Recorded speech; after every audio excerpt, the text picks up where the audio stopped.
WhiskyJason here, whiskey from the view of an American in Germany, together with Dean Jode from McDavid. Wow, look at all these beautiful bottles behind us.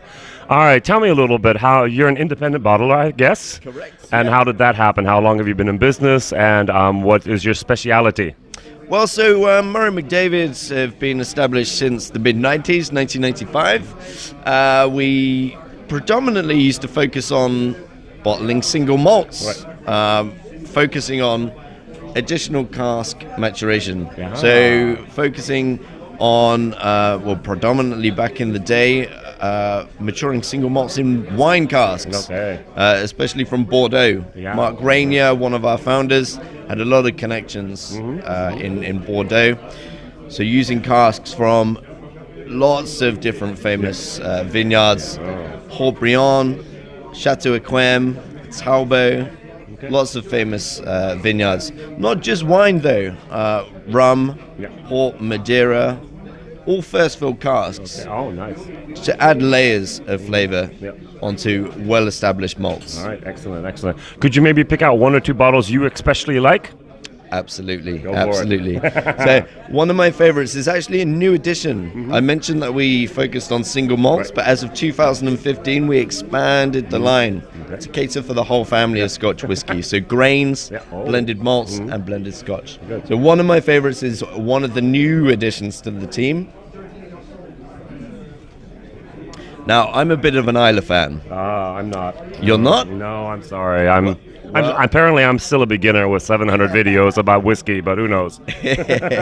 Well, I also have something for you then. But my personal favorite is a 27-year-old blended malt. Just two single malts going into the blend here. Now, Are you allowed to say which ones?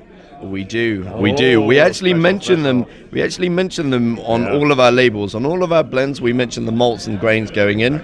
So a lot of transparency. Excellent. I love that. A lot of transparency, but on the label, unfortunately, we can't mention the ratios of Well, the that's blend. the Scotch Widows Whiskey Society, not you. Indeed, absolutely. David Glazier and Compass Boxier. Yeah, well, that's it. I mean, but me personally, I can, of course, tell you the ratio. So, if I ask personally, of course, that information is allowed to be given. The label not. You're right. Yeah. absolutely. So, within this blend, as I mentioned, two single malts, 90% of the malt is from Beaumont. Okay. Distilled in 1989. Yep. Wow. 10% of the malt, Lefroy. Oh, gets a little bit more of that. That's kick it, in the yeah, face. just a little bit of ashiness, just yeah. a bit of ashiness to bring out the peat there. But what I really love is that old school Beaumont, the floral, the fruity, little waft of ashy peat coming through.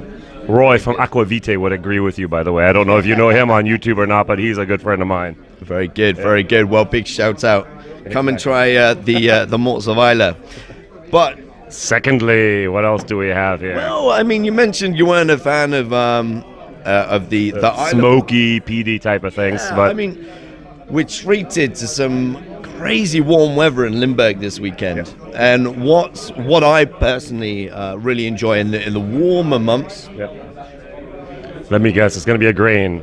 You are correct, sir. Ah, So this is a 19-year-old grain from Loch Lomond. yep.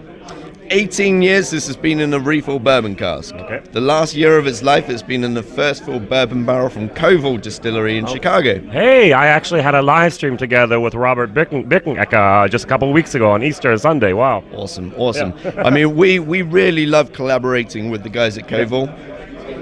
A, because of the quality of what they're doing, but we love the size of their casks. Yeah. 110 liters in size. Exactly. 30 gallons, yeah. Absolutely. A quicker pickup of maturation. Yep. And you can see here, I have an 18-year Loch Lomond. This is the 19-year. One additional year in the Koval. Yeah. And was it the bourbon or millet? It was the bourbon. Okay. In this case, the bourbon. We have a 28-year-old North British there. Yep. Which has spent an additional year in one of their rye casks. Oh, okay. Very Very interesting. good, I'm sure. This is the bourbon, so we're picking up a lot of the creamy sweetness, lots of vanilla. All right. But you can see, I don't know if you can pick up on the camera. Yep. You should be able to see that, yeah. Yep. If not, maybe we can do this, which I have to do all the time. Yeah, very good. So 18 years in refill bourbon, 18 years in refill bourbon, but an additional year in the Coville cask.